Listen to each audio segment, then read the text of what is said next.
Nana, you started off building 30 to 40 units of residential, I think I read somewhere, annually. And then you decided to build an entire city. So I want to understand how you sized up the opportunity and how you measured the risk. So what made you go for it? Well, first of all, I started with 2 houses on 1 plot. Then it moved to 8, 12, 16, and then 32. Today, my company can boldly say that we produce maybe 180 homes in 2 years. But for me, it's not such an achievement because I can still see a gap that needs to be bridged. And hence, that's what maybe you touch bases on some of these opportunities that is coming across Africa in development. Africa hasn't been developed in the past 200 years to its capacity. And we, the developers, private sectors, government, and the people, even in the country as citizens, haven't actually sat back and asked yourself the question, why are we not moving so fast? Why is every other country being developed? They also haven't looked at other countries that has been developed, such as Dubai and Singapore. These are the 2 countries that has been developed in 1 century. So you're talking between 60 to 40 years. It's happened in our lifetime. And when you go after the things that they did to develop their countries, for me to want to move from building 150 homes to go into a city, it's not because I just want to increase my numbers. It's because I want to build a country. It's because I want to build a nation. I looked at those people and what were the things that they did?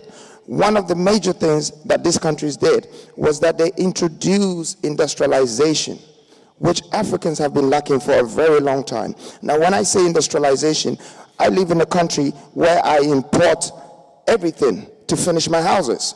It takes me 3 months for them to manufacture it. Then after, it takes me another month for them to ship it. Then after it gets here, it takes me 50% of the value that I invested in Europe to get it out and send it to the site before I put it on the building. So even if I say I'm going to build 150 homes, to go through this process, and we know that we have deficits of 45 million homes in Africa, that is going to take us 1,000 years. If we don't start to build our own industrial platforms. The industrial platforms that is going to stop us from having to go all the way to Europe and buy a door and buy a lock and buy this and come back home and fit it. When we can just bring the same people here to do the same thing. In fact, one of the people here, Alessandro, who is my very good friend, and he owns Chateau, and I met him the first time I met him. Yes, we did our business and we spent close to $1 million, but I said to him, Alessandro, this is not what I want to be doing. I don't want to be buying things from you from Europe. I want to bring you to Africa with me and sit on my industrial platform. I want to invest with you so we can supply African countries for these things. They can get it in 8 days. They can get it in 10 days. The reason why Europe is developing so fast is because when you want a door, the next day it's at your doorstep. Anything you want, the next day is at your doorstep. So we Africans, we have to wait for 3 months to get a door to our doorstep. And we want to develop our country without facing these issues. We really need to address these issues. We Africans, and I don't blame the government and I don't blame the citizens. I don't blame myself because I don't believe in excuses, but I believe in doing. This needs to be done. We need to convince our partners, our suppliers, our manufacturers who we're dealing with to come to Africa with us. They have to sit on our industrial platforms. We need to find ways to build energy. The rate of energy in Africa is 13%. How are we going to build it? We need it to go to 50%. We need to invest in energy so industrialization can create room for pioneering. Now we're talking about mass housing. I've already done the numbers, and I did it so well that, you know, JLL is one of the people that I work with and other companies.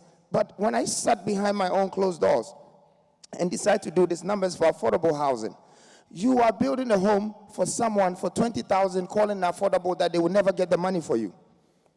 1 million people in one country cannot afford to give you $20,000 because they have the minimum wage, a minimum wage that finishes before the end of the month. How are they going to pay their mortgage?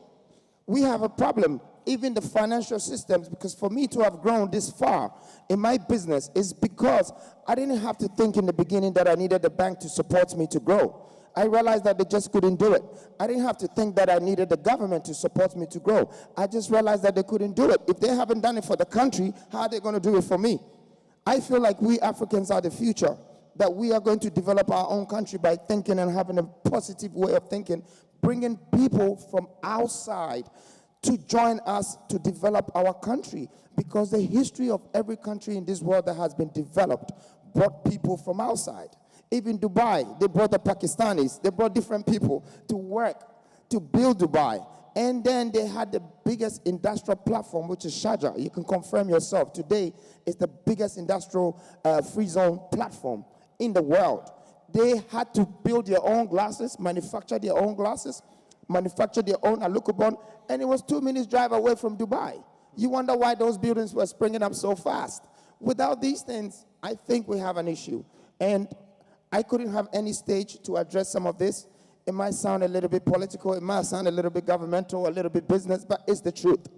That until we start to have this positive mind of developing our nation, our people, and thinking deep down the solution of the problem, which is the root of what is stopping our development, Africa's development still will be stagnant. And I think it's our time. The world is looking at us. We are the last continent to be developed, and we're going into the golden age. I believe that we all stand a great opportunity with the people who have come from outside, the people internal, people around, people from other places in on this continent. We all stand a great chance to build opportunities out of this and build our country and build our nation. Thank you so much, Nana. Thank you very much.